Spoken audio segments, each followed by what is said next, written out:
नमस्कार दोस्तों, स्वागत है आप सभी का आपके अपने चैनल पर। आज हम आपके लिए लेकर आए अतुल माहेश्वरी एग्जाम की रिगार्डिंग जीके के इम्पोर्टेंट क्वेश्चंस। लगभग हम 50 क्वेश्चंस इस वीडियो में देखने वाले हैं। अगर आपको वीडियो अच्छा लगा तो वीडियो को लाइक करें। चैनल पर अगर आप पहली बार आए तो चैनल को सब्सक्राइब करें। चलिए फ्रेंड्स, वीडियो को शुरू करते हैं। हमारा पहला क्वेश्चन है, सवार का आशय था निश्चित सैनिकों की संख्या, निश्चित तोपों की संख्या, निश्चित घुड़सवारों की संख्या, निश्चित सेना नायकों की संख्या। तो सवार का आशय किसे है? निश्चित घुड़सवारों की संख्या। इनकी जो निश्चित जो घुड़सवारों की संख्या है वो किसे कहते हैं? सवार को। ठीक है, नेक्स्ट है हमारा, अकबर द्वारा शुरू की गई करोड़ी प्रथा का आरंभ किसके नेतृत्व में किया गया?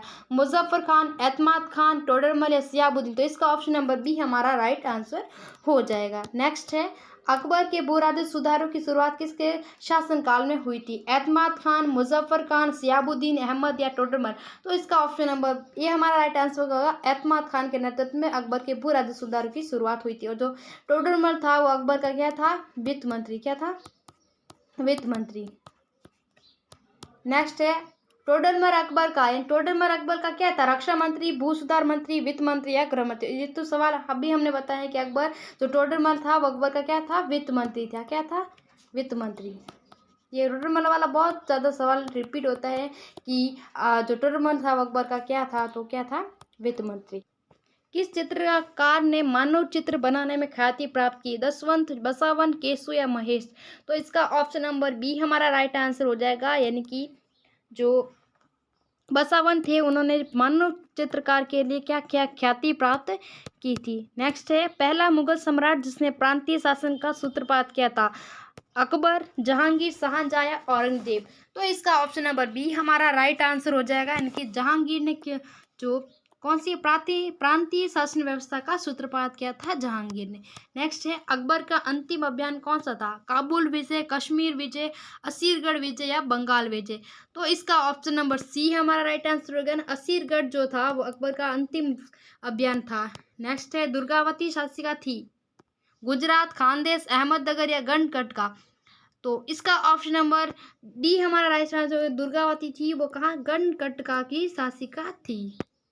नेक्स्ट है, जयमल और फतेह की बहादुरी से प्रभावित होकर अकबर ने इन दोनों की मूर्ति कहाँ लगवाई? चित्तौड़, आगरा, फतेहपुर सीकरी या दिल्ली।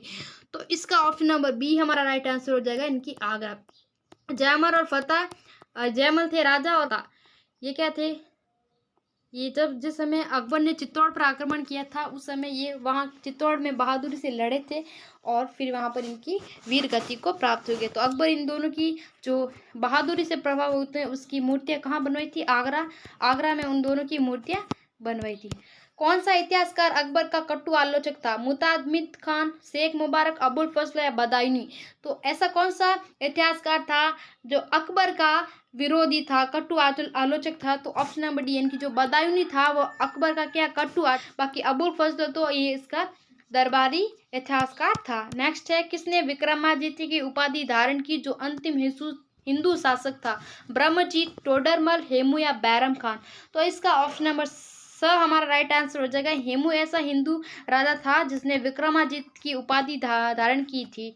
नेक्स्ट है हमारा, भू राजस्व की सबसे प्राचीन एवं प्रचलित प्रणाली कौन सी थी? कंकुत, नशक, जमाई या बंटाई। तो इसका ऑप्शन नंबर सी हमारा राइट आंसर हो जाएगा। इनकी जमाई जो भू राजस्व की प्रणाली थी वो सबसे प्राचीन और प्रचलित प्रणाली थी। नेक्स्ट है हमारा, 17वीं शताब्दी में बंगाल का प्रथम स्वतंत्र नवाब शुजाउद्दौला, सिराजुद्दौला, अलीवर्दी खान या मीर जाफर।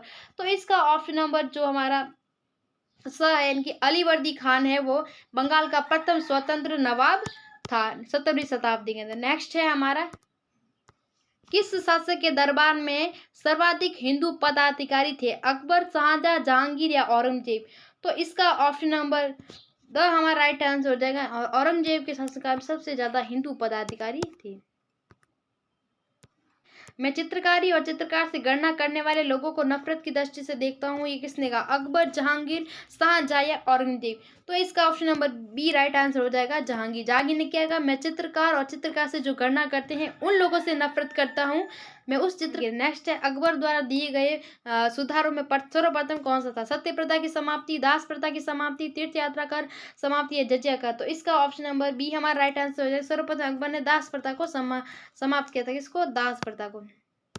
नेक्स्ट है हमारा हिंदुओं द्वारा देय सबसे ज्यादा घृणित जजिया कर को अकबर ने हटाया था। 1562, 1563, 1564 या 1565। तो इसका ऑप्शन नंबर सी यानी कि 1564 के अंदर जो अकबर ने क्या किया, दे नामक सबसे ज्यादा जो घटिया घृणित कर था उसने हटा दिया, जजिया कर को हटा दिया था। नेक्स्ट है हमारा दक्षिण के किस राज्य से ने बिना युद्ध के ही अकबर की अधीनता स्वीकार कर ली? खानदेश, अहमदनगर, गोलकुंडा या बीजापुर। तो इसका ऑप्शन नंबर बी है, यानी अहमदनगर है, वहां के राजा ने अकबर से बिना युद्ध किए ही उसकी अधीनता क्या कर ली थी, स्वीकार। औरतों की पूजा होती है, वह भगवान का वास होता है, किंतु जहाँ उनका सम्मान नहीं किया जाता सभी कार्य निष्फल होते हैं। ये उक्ति किसकी है? उपनिषद, पुराण, मनुस्मृति या ऋग्वेद। तो जो ये उक्ति है ना, ये किसकी है? मनुस्मृति में ये लिखा गया है कि जहाँ औरतों की पूजा होती है वह भगवान निवास करते हैं, और जहाँ उनका सम्मान नहीं होता है वह सभी कार्य क्या होते हैं, निष्फल। ये किसके अंदर कहा गया है? मनुस्मृति के अंदर कहा गया। नेक्स्ट है हमारा बोजकई कहाँ स्थित है, इसका क्या महत्व है? ये रट होगा इनकी। जो बोजकई क्या है, ये से कि माइनर में है, जहाँ बहुत शिलालेख प्राप्त हुए जिसमें आर्यों के देवी देवताओं के नाम अंकित। भारतीय इतिहासकार भूगोल में रत्नाकर के नाम से सूचक क्या था? तो इसका ऑप्शन नंबर सी यानी कि हिंद महासागर का था। प्राचीन भूगोल में रत्नाकर का नाम है इसका सूचक है। नेक्स्ट है हमारा किस संस्कृत साहित्य को आदिम काव्य कहा जाता है? तो इसका हमारा ऑप्शन नंबर ए राइट आते हैं। रामायण को क्या कहा जाता है? आदि काव्य कहा जाता है। रामायण को क्या कहा जाता है? आदि काव्य। नेक्स्ट है निम्न में से कौन सी समस्या आर्थिक समस्या है? बेरोजगारी, निरक्षरता, लिंग भेद या अस्पृश्यता। तो इसका ऑप्शन नंबर ए राइट है, यानी कि आर्थिक समस्या किससे संबंधित है? बेरोजगारी होगी तो क्या होगी? आर्थिक समस्या होगी। ठीक है। नेक्स्ट है हमारा हिंदू विधवा पुनर्विवाह अधिनियम कब पारित हुआ था? हिंदू विधवा पुनर्विवाह अधिनियम है वो कब पारित हुआ था? 1856 के अंदर हिंदू विधवा पुनर्विवाह अधिनियम पारित किया गया था। नेक्स्ट है शारदा एक्ट किससे संबंधित है? बाल विवाह, अशिक्षा, बेरोजगारी, जनसंख्या। तो जो शारदा एक्ट है वो किससे संबंधित है? बाल विवाह से संबंधित है। शारदा एक्ट बाल विवाह। नेक्स्ट है अधिनियम कब पास किया गया? बाल विवाह जो अधिनियम है वह कब पास किया? तो इसका option number A right answer हो जाएगा। 1929 के अंदर बाल विवाह अधिनियम है वो पास किया गया था। नेक्स्ट है पति व पत्नी उसके आश्रित बच्चों से मिलकर बना परिवार क्या कहलाता है? संयुक्त परिवार, एकल परिवार, केंद्रीय परिवार, पितृवंशी परिवार। तो इसका ऑप्शन नंबर स ये राइट हो जाएगा केंद्रीय। जो इसका ऑप्शन नंबर हमारा राइट हो जाएगा एकल परिवार कहते हैं। नेक्स्ट है हमारा 14 वर्ष से कम आयु के बच्चों को जोखिम से भरे कार्य करने रोकने पर किस अनुच्छेद में लगाई गई है? तो इसका option number B right answer. अनुच्छेद 24 में ये कहा गया है कि जो भी 14 वर्ष से परे कार्य करेगा उनसे अनुच्छेद 3 के तहत क्या रोक की गई है।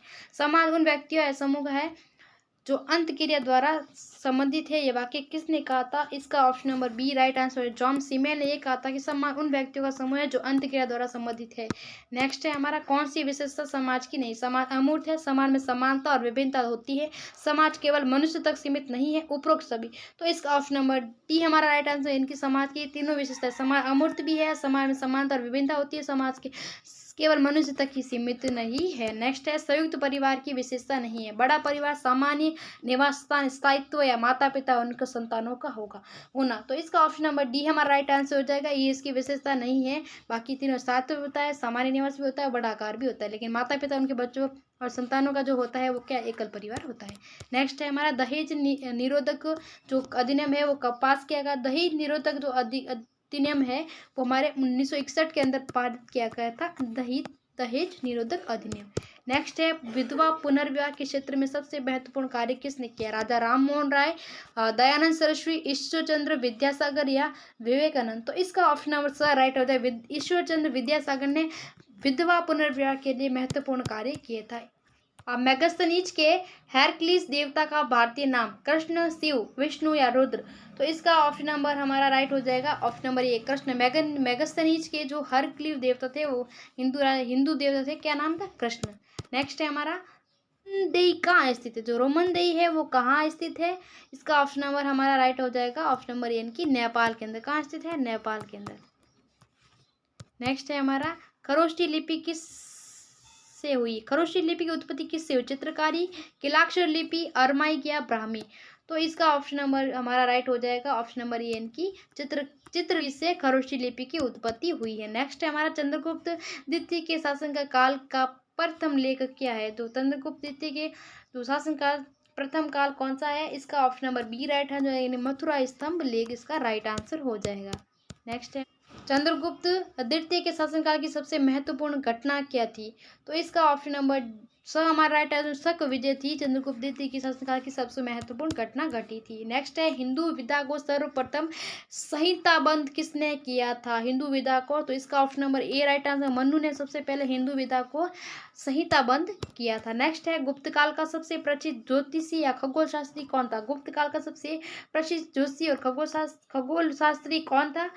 वीरामहीर। कौन था? वीरामहीर। काल की मूर्ति कला में कुछ उदाहरण दिए जा रहे हैं, निम्नलिखित उदाहरणों में से सही है उसको निशान लगाना है। तो सही है उसको गुप्त काल मथुरा की बुद्ध प्रतिमा, बुद्ध सुल्तानगंज की बुद्ध प्रतिमा, अजंता की गुफा या सारनाथ की गुफा। तो इसका ऑप्शन नंबर अजंता की गुफा है, गुप्त काल से संबंधित नहीं है, बाकी तीनों से संबंधित है। नेक्स्ट है हमारा, गुप्त साम्राज्य काल में प्रसिद्ध बंदरगाह ताम्रलिपि, काशी, मथुरा या प्रयाग। तो प्रसिद्ध बंदरगाह कौन सा था? ताम्रलिपि। कौन सा? ताम्रलिपि। नेक्स्ट है हमारा, भारत आने वाला विदेशी यात्रियों के नाम दिए गए हैं, उनके आगमन की जो तिथि को ध्यान में रखकर सबसे पहले और सबसे बाद में आने वाले का सही क्रम दे। सबसे पहले और मतलब आपको ये करना है, इनको मतलब बताना है सबसे पहले कौन आया था, बाद में कौन आया था। तो इसका ऑप्शन नंबर स राइट हो जाएगा। इनकी पहले आया था मेगस्थनीज, फिर फायान, फिर हैंसांग और फिर इत्सिंग आया था। नेक्स्ट है हमारा, भारत में सबसे पुरानी गुफा कौन सी है? एलोरा, अजंता, एलिफेंटा, इनमें से कोई नहीं। तो भारत की सबसे पुरानी गुफा कौन सी है? अजंता की गुफा है, वो सबसे पुरानी है, अजंता। नेक्स्ट है, अवंतिका किस नगर का पुराना नाम है? जबलपुर, उज्जैन, इंदौर या भोपाल। तो जो अवंतिका है वो उज्जैन का पुराना नाम, किसका? उज्जैन का। नेक्स्ट है हमारा, भीतरी स्तंभ लेख में किस गुप्त शासक की विजय का वर्णन है? जो भीतरी स्तंभ है उसके अंदर किस गुप्त शासक का वर्णन किया गया है? स्कंद गुप्त की जो विजय है वो भीतरी स्तंभ में है। नेक्स्ट है, किस गुप्त शासक ने उज्जैनी को दूसरी राजधानी बनाया था? चंद्रगुप्त मौर्य ने उज्जैन को अपनी दूसरी राजधानी बनाया था। ना फ्रेंड्स, आज के लिए बस इतना ही। अगर वीडियो अच्छा लगा तो वीडियो को लाइक करें, चैनल पर अगर आप पहली बार आए तो चैनल को सब्सक्राइब करें। मिलते हैं नेक्स्ट वीडियो।